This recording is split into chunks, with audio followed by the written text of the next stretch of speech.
When bringing service entrance conductors underground and into a gutter, and then making a 90-degree turn within that gutter, the width of the gutter must be sized according to Table 312.6 of the National Electrical Code, or NEC. Table 312.6 dictates the minimum gutter widths needed based on conductor size and the length of the gutter itself. Considering the scenario involves two parallel sets of 500 kcmil conductors, a gutter width of at least 12 inches is necessary. This is a critical consideration for ensuring a safe and code-compliant electrical installation. It is imperative to remember that the gutter needs to be large enough to house not only the conductors themselves, but also any splices, taps, or bends that are present within the gutter. Furthermore, the installation of the gutter must adhere strictly to the requirements outlined in Section 312.6 of the NEC. Paying attention to these details ensures that the electrical system operates safely and efficiently, and that it complies with all applicable codes and regulations. The NEC serves as a comprehensive guide for electrical installations, and adherence to its guidelines is crucial for maintaining safety and preventing potential hazards.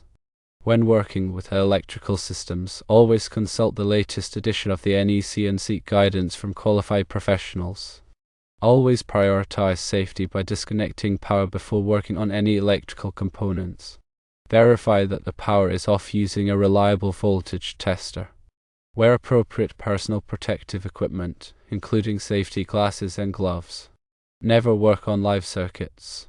If you are not qualified to perform electrical work, hire a licensed electrician. Proper planning and execution are essential for any electrical installation. Before starting any work, carefully plan the layout of the electrical system, including the location of conductors, gutters, and other components. Ensure that all components are properly sized and rated for the intended application. Obtain all necessary permits and approvals before beginning any work. Follow all applicable codes and regulations. The NEC provides specific requirements for the installation of electrical gutters, including requirements for grounding, bonding, and support. Ensure that the gutter is properly grounded and bonded to prevent electrical shock hazards. Support the gutter adequately to prevent it from sagging or becoming damaged. Properly label all conductors and components to facilitate future maintenance and troubleshooting.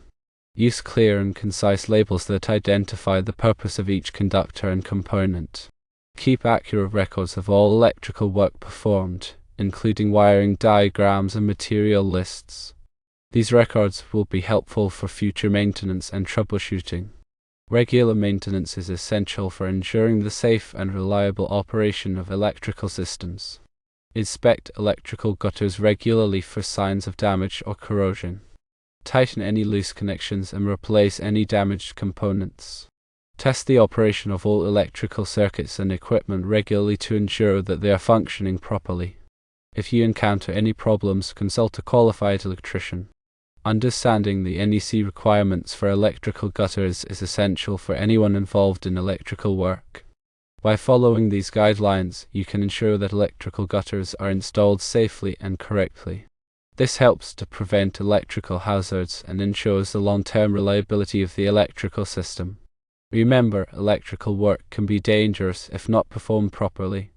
Always prioritize safety and consult with qualified professionals when necessary.